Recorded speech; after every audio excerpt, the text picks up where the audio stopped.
لوگ طواف کر رہے ہوتے ہیں اور اس کے ہاتھ میں فون ہے. وہ فون سمجھ نہیں آتا یہ طواف کر رہا ہے یا ریل اٹھا رہا ہے. وہ حرم مدینہ منورہ میں جاتا ہے, روزہ اطہر پہ جاتا ہے, سلام پیش کرتا ہے, لیکن فون ہاتھ میں لیتا. اور یہ ایک کا نہیں ہے, یہ پوری امت کا یہی حال ہے.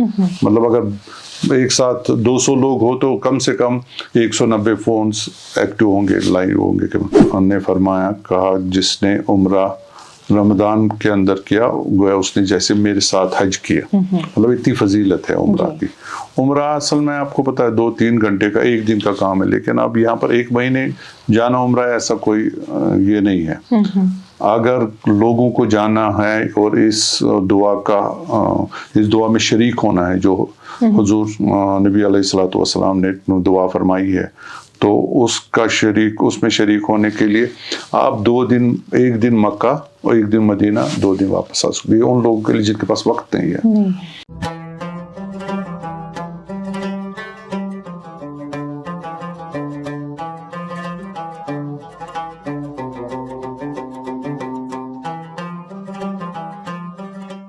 خیبر, آج کی ملاقات رمضان اسپیشل میں آپ سب ناظرین کا ایک بار پھر سے استقبال ہے.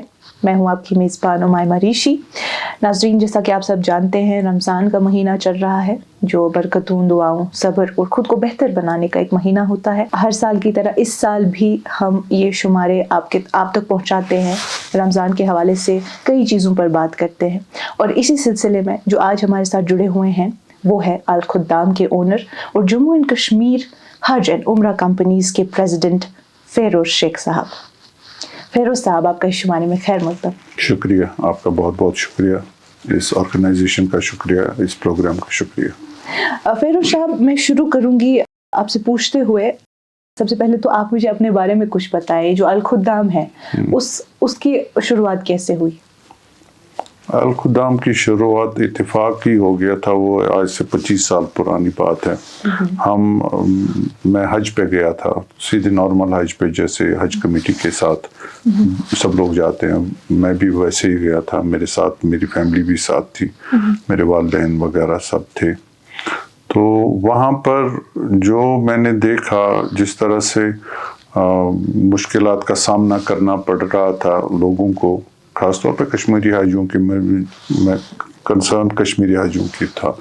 اور بمقابلے میں نے باقی نیشنلٹیز دیکھے تھے وہاں پر, اور ان کے انتظام اور ان کے جو آرگنائزیشنز ہوتی تھی یا جو بھی جس طرح سے بھی وہ حج کو آرگنائز کرتے تھے, وہ زیادہ بیٹر تھا, بہت زیادہ بیٹر تھا.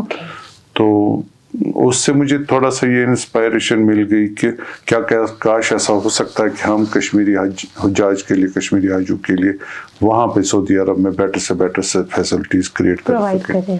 تو یہ بس ایک آئیڈیا تھا. تو اس کو واپس آ کے پھر میں نے اس پہ کام شروع کیا, اور اس طرح سے الخدام وجود میں شروعات ہوئی. جی اوکے, تو مجھے بتا دیجئے, بے شک مطلب لوگوں کے لیے تو یہ ایک بزنس ہی ہوگا, مطلب حج اور عمرہ کراتے ہیں آپ, لیکن آپ کے لیے ایک روحانی ذمہ داری بھی ہوگی. یہ کانسیپٹ تو بزنس سے سٹارٹ نہیں ہوا, ڈیفینیٹلی خدمت سے ہوا. خود سے گئے تھے, تو نام بھی الخدام اسی لیے رکھا گیا تھا کہ خدمت کا ہی اس میں تھا. But ultimately it is a business.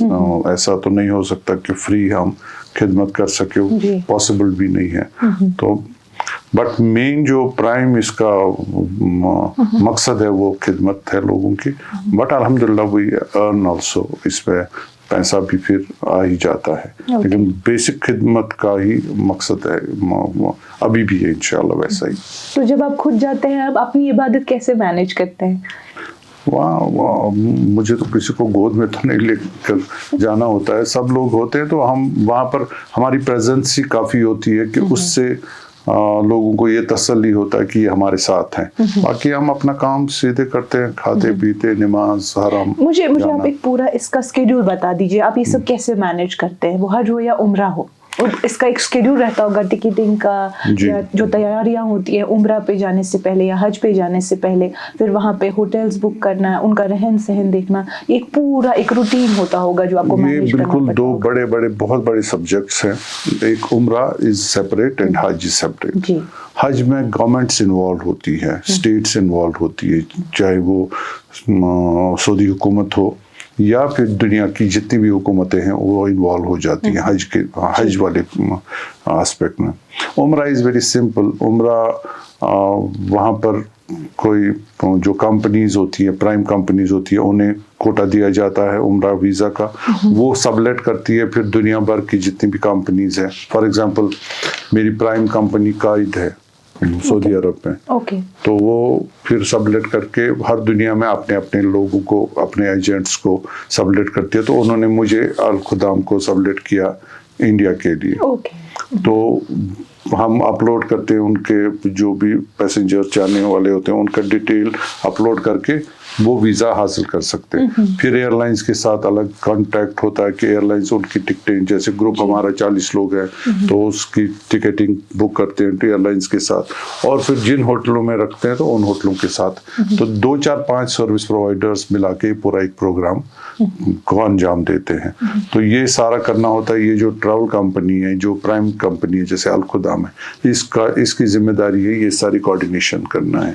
हाजियों की जो ज़ायरीन हो, उम्रा पे जाने वाले हो, एयरलाइंस, अकोमोडेशन, फूड, ट्रांसपोर्टेशन, इन सब को जो कोऑर्डिनेट करने वाला है ये दैट इज कॉल्ड, या मतलब ये अल खुदाम का काम होता है, या जितनी भी कंपनीज दुनिया भर में है और इसके हज उम्रा की कंपनी उनका काम होता है। हज का इसलिए डिफरेंट है क्योंकि मैंने आपको पहले ही बताया हज में स्टेट्स इन्वॉल्व हो जाती हैं, गवर्नमेंट्स इन्वॉल्व हो जाती है, तो वहाँ पर वो रेगुलेट करते हैं। ट्रैफिक इस तरह से नहीं मतलब हैफजर्डली आने देते हैं। हज़ारों लाखों लोग आते हैं, लाखों, लेकिन वो रेगुलेटेड होता है।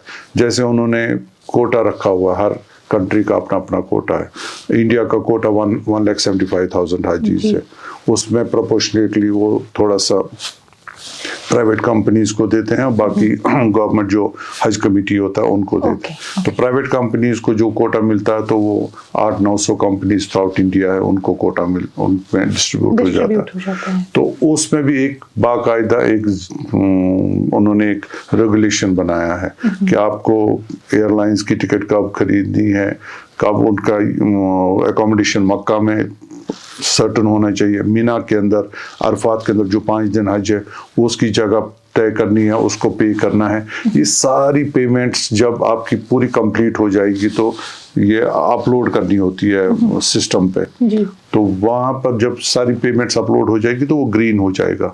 एक एक आप पेमेंट करोगे, एक एक चीज़ आप फाइनलाइज करोगे, वो ग्रीन होता जाएगा। तो जब 100% ये ग्रीन हो जाएगा तो आप वीज़ा निकाल सकते हो, देन ट्रैवल करो। It is 100% prepaid Hajj. उम्रा में तो काम चलता है, लेकिन Hajj is 100% prepaid and states are making sure कि ये 100% पेड हो। ओके। तो मुझे बता दीजिए जो अल खुदाम है ये आप कैसे डिसाइड करते हैं पैकेजिंग वगैरह?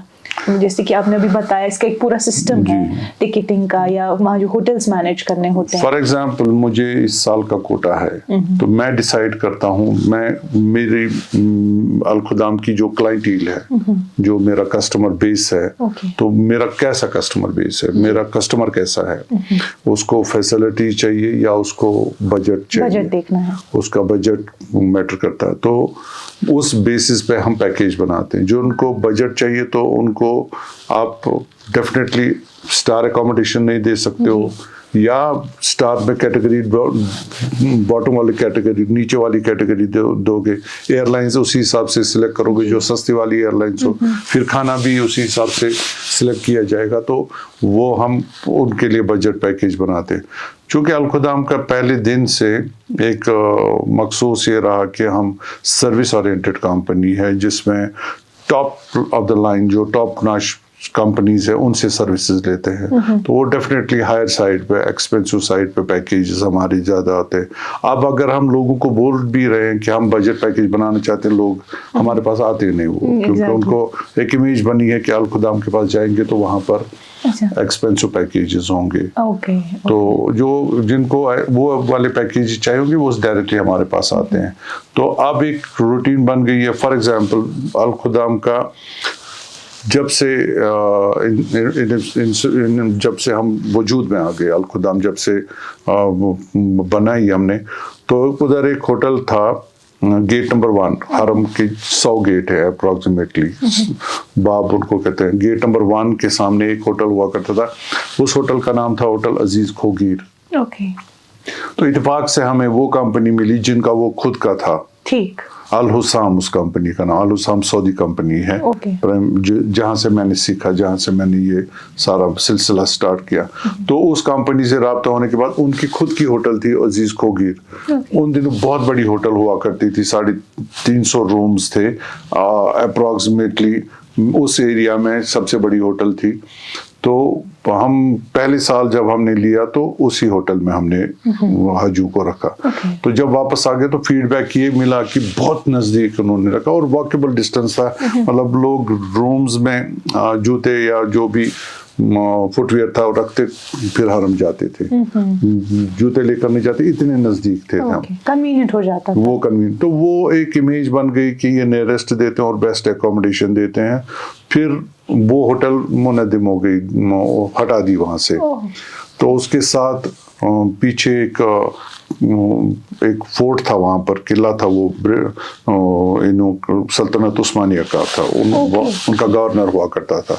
वो किला उन्होंने हटा दिया सऊदीज ने. उन्होंने वो पहाड़ को उठा के वहाँ पर एक वक्फ की बिल्डिंग आ गई. अबराज अल बैत उसको बोलते हैं. दुनिया भर में मशहूर है क्लॉक टावर. आपने देखा होगा जहाँ पर भी. तो ये क्लॉक टावर एक्चुअली इसका अरबिक नाम है अबराज अल बैत, the house of towers. House of tower. इसमें 5-10 टावर्स है.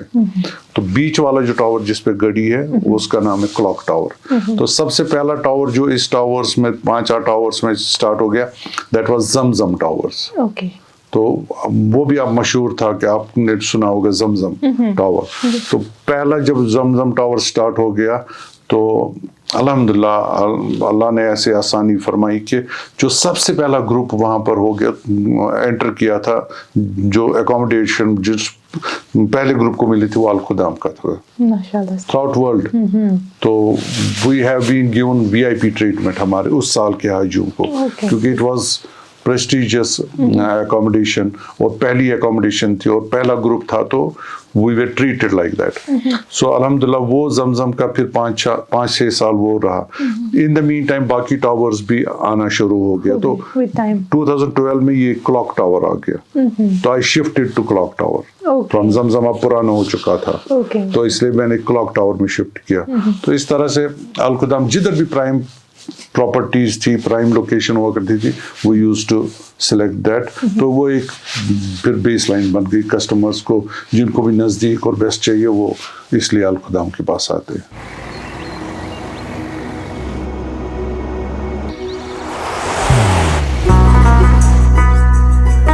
मोहब्बत वही जो दिल से हो, इबादत वही जो दिल से हो, दुआ वही जो दिल से निकल आए, बात वही जो दिल से कही जाए, दोस्त वही पक्का जो दिल से साथ निभाए, रिश्ता वही बेजोड़ जो दिल से जोड़ा जाए. दिल से ही तो होते हैं इरादे चट्टान से, दिल से ही तो बनते हैं घर खाली मकान से. दिल से बनी हर चीज पुश्तों तक चलती है, इसलिए खैबर सीमेंट का जर्रा जर्रा दिल से बना है, ताकि आप जो कुछ भी बनाएं दिल से बनाएं. खैबर सीमेंट, दिल से बनाओ. आप इस सिलसिले में बहुत मुल्कों में गए होंगे और आपने बहुत कल्चर्स देखे होंगे, उनके तरीके देखे होंगे. तो आपने ये तो नोटिस किया होगा कि हर किसी मुल्क में रमज़ान कैसे मनाया जाता है. تھرو آؤٹ ورلڈ لوگوں میں ایک ایکسائٹمنٹ ہوتی ہے رمضان کی, ایگزیکٹلی جیسے ہمارے گھروں میں ہوتی ہے ویسی ہی ایکسائٹمنٹ پوری دنیا میں ہوتی ہے. تھوڑا سا کم تھوڑا سا زیادہ یہ فرق ہو سکتا ہے, لیکن ایکسائٹمنٹ میں کوئی فرق نہیں ہوتا ہے. وہاں اور یہاں میں صرف اتنا فرق ہے, وہاں کی نائٹ لائف رمضان میں سٹارٹ ہو جاتی ہے اور بہت ہی مطلب وائبرنٹ ہوتی ہے. یہاں کی نائٹ لائف بالکل ڈم ہو جاتی ہے, ختم ہو جاتی ہے. تراویح کے بعد ہم بالکل سنسان ہو جاتا ہے, وہاں سٹارٹ ہو جاتا ہے. اسپیشلی جو مینا ہے region middle east and north Africa, تو ان ایریاز میں تو پورا رات بھر وہ نہیں سوتے ہیں, مطلب جوش و خروش ہوتا ہے. عشاء تراویح کے بعد پھر بیٹھنا, پھر گپ شپ, پھر بات کچھ باتیں, مطلب مختلف چیزیں ہوتے ہیں سحری تک. پھر سحری نماز فجر نماز کے بعد وہاں پر سونا ہوتا ہے. تو آلموسٹ دن میں کام وام زیادہ نہیں کرتے, جو بھی کام کرنا ہوتا ہے آفیسز بھی رات کو ہی آپریشنل ہوتے ہیں. تو اس طرح سے وہاں کا لائف سٹائل رمضان کے اندر تھوڑا سا چینج ہو جاتا ہے. دن میں زیادہ آرام کرتے ہیں لوگ, یہ فرق ہے. باقی رمضان ہر جگہ پہ ویسا ہی سیم ہوتا ہے. بالکل. تو مجھے بتا دیجیے, آپ Jammu and Kashmir Hajj and عمرہ کمپنیز کے پریزیڈنٹ ہیں, ایسوسیشن کے پریزیڈنٹ ہیں, تو اس میں آپ نے کافی وقت دیا ہے, تو مجھے بتا دیجیے اس میں بھی آپ کو کچھ چیلنجز فیس کرنے ہوتے ہوں گے, آپ نے کچھ تو آبزرو کیا ہوگا, یا کوئی ایسی چیز جو آپ کو لگتا ہے دیٹ نیڈس اٹینشن؟ نہیں, اس میں بہت سارے چیلنجز ہیں. دیکھیں, ایک تو اپنی کمپنی, اور دوسرا آپ کو ذمہ داری 200 کمپنیز کی اٹھانی ہے. ان میں کوئی ایسی بات نہیں ہونی چاہیے جس سے پورا انڈسٹریز بدنام ہو, کوئی ایسا کام نہیں ہونا چاہیے جس سے انڈسٹری کو نقصان اٹھانا پڑے, یا کسی ممبر کو وہ ان پریسیڈنٹڈ کوئی پرابلم کھڑی ہو تو you have to attend that, you have to be there. تو وہ that is full of challenges. اس میں میجر چیلنجز جو ہوتی ہے جو ہم انٹائر انڈسٹری کے لیے چاہتے ہوں گے, تو اس کے لیے کام کرنا ہوتا. کبھی کبھی تھک جاتا ہے انسان, نہیں ہو پاتا ہے کام. جب نہیں ہوتا تو کبھی کبھی کام ہوتے ہیں, تو وہ ایک کشمکش سلسلہ ایسا ہے جو سال بھر چلتا رہتا ہے. I have been president for last 20-25 years. تو بہت سارے کام ایسے ہو گئے جو بہت سارے, اور سب سے اہم کام جو ہے ہماری جو ایسوسیشن ہے, Jammu Kashmir association of Hajj and عمرہ کمپنی جگہ کے نام سے, ہم سیلف ریگولیشن ہے, بہت اسٹرکٹلی اپنے ممبرس کو دیکھتے ہیں کہ یہ سروسز پیٹرن پہ جو بھی ان کا کمٹمنٹ ہے وہ چل رہے نہیں. وہ بہت اسٹرانگ سسٹم ہے وہاں پر, اس لیے گورنمنٹ کو انٹروین کرنے کی ضرورت بھی نہیں پڑتی ہے, کہ ہمارا خود کا ریگولیشن بہت زبردست ہے, اور اس کو ہم نے قائم رکھا ہوا, اس پر ہم نے کام بھی بہت زیادہ کیا ہے, ابھی بھی ہو رہا ہے.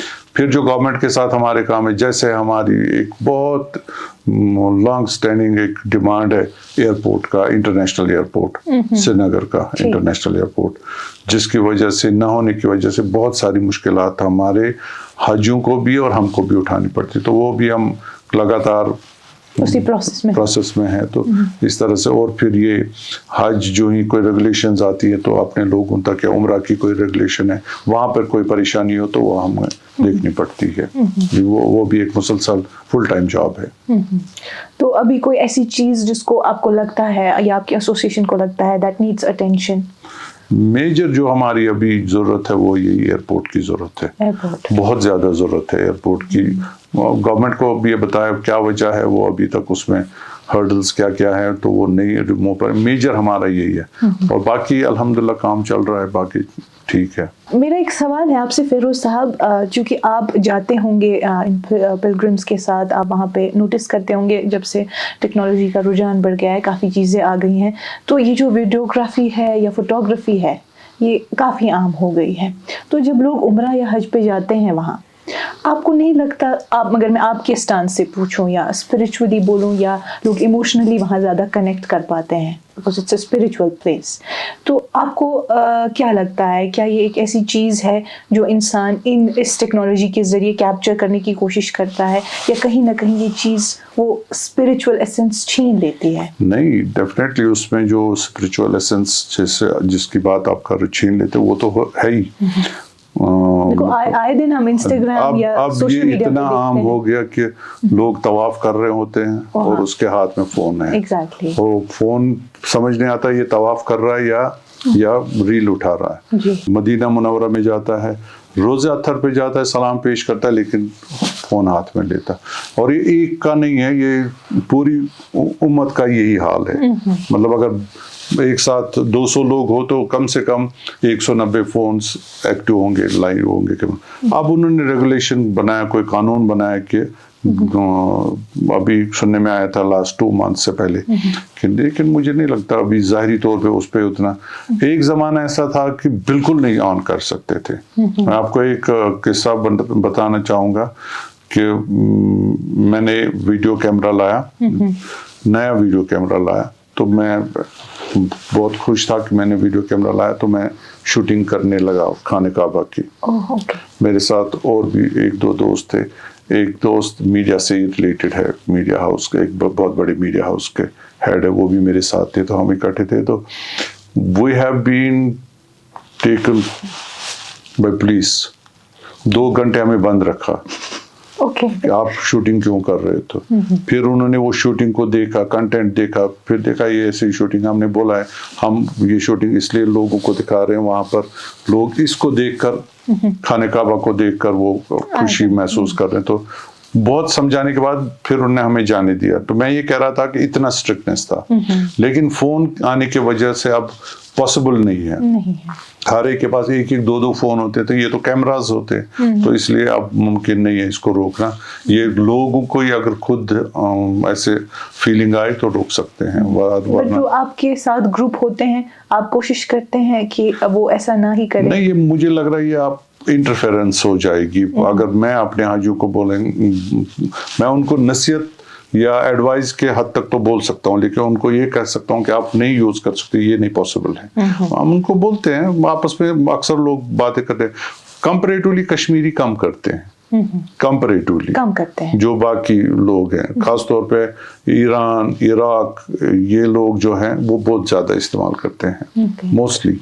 लेकिन इंडियंस कम, उसमें भी कश्मीरी कम, कोई थोड़ा सा जो ज्यादा हो, वरना बहुत कम, कंपैरेटिवली बहुत कम कश्मीरी करते हैं इस्तेमाल। तो इसलिए हमें जरूरत नहीं पड़ती है बोलने की। सो इससे पहले कि हम कंक्लूड करें ये एपिसोड, मैं आपसे पूछना चाहूँगी, जो उम्रा है, इस रिवायत में भी आया है, हदीस में भी आया है कि उम्रा की जो फजीलत है रमज़ान में हज के बराबर होती है। तो जो इस साल माशाल्लाह से उम्रा पे जा रहे हैं रमज़ान में, उनके लिए कुछ गाइडेंस आप देना चाहेंगे? मैं खुद तो पहले 1 मार्च को जा रहा हूँ। ओके, माशाल्लाह, तो इंशाल्लाह मुबारक हो। तो एज यूजुअल हुजूर ने फरमाया, कहा जिसने उम्रा रमदान के अंदर किया, गोया उसने जैसे मेरे साथ हज किया। मतलब इतनी फजीलत है उम्रा की। उम्रा असल में आपको पता है 2-3 घंटे का, 1 दिन का काम है, लेकिन अब यहाँ पर 1 महीने जाना उम्रा ऐसा कोई ये नहीं है। अगर लोगों को जाना है और इस दुआ में शरीक होना है जो हुजूर नबी अलैहिस्सलातु वस्सलाम ने दुआ फरमाई है, तो उसमें शरीक होने के लिए आप 2 दिन, 1 दिन मक्का और 1 दिन मदीना, 2 दिन वापस आ सकते हैं। उन लोगों के लिए जिनके पास वक्त नहीं है और जो पैसा बचाना चाहते हैं कि ज़्यादा पैसा वहाँ पर खर्च ना करें, वो 3-4 दिन मक्का बैठे, 3-4 दिन मदीना बैठ के वापस आ जाएं। और 10 दिन लास्ट के अवॉइड करें। 10 दिन लास्ट के अवॉइड इसलिए करें क्योंकि बहुत एक्सपेंसिव हो जाता है, मक्का भी और मदीना भी। फॉर एग्जांपल, अगर जो कमरा 100 रियाल का है पहले 20 रमज़ान तक, 20 दिनों में, वो 400 रियाल का कमरा हो जाता है। 4 times 5 times expensive. So it is better last के 10 दिन अवॉइड करें।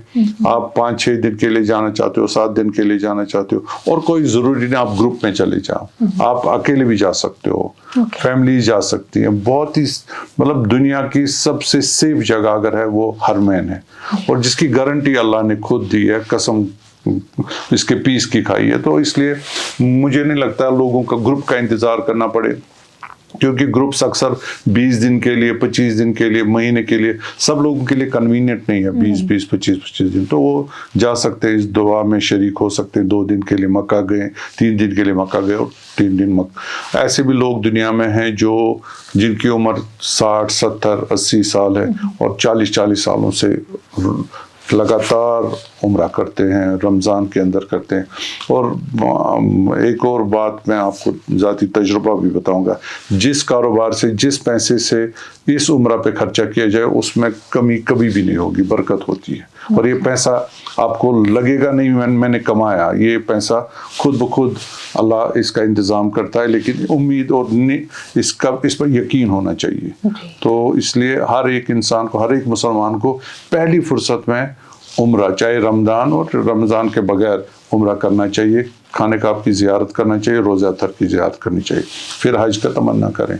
हज आपका फ़र्ज़ है, तो जब आपके पास पैसा आ जाए तो उम्रा तो आप जा सकते हैं कभी भी। अब तो बहुत सस्ता भी हो गया, तो इसलिए हर एक को जाना चाहिए। फिर उस्ताद आपका बहुत बहुत शुक्रिया, आप यहाँ आए, आपने अपना कीमती वक्त दिया और रमज़ान से मुंसलिक चीज़ों पे हमसे बात की। बहुत बहुत शुक्रिया। बहुत बहुत शुक्रिया। ये हमारे स्पॉन्सर्स हैं खैबर सीमेंट्स, उनकी तरफ से आपके लिए उनका भी बहुत बहुत शुक्रिया। तो नाज़रीन, ये थी हमारी आज की मुलाकात फ़ेरोज़ साहब से। उम्मीद करती हूँ इन्होंने जो बात हमसे की वो आप तक पहुँची होगी, जो मालूमात इन्होंने हमें दी और उनसे आपको अच्छी खासी गाइडेंस मिली होंगी।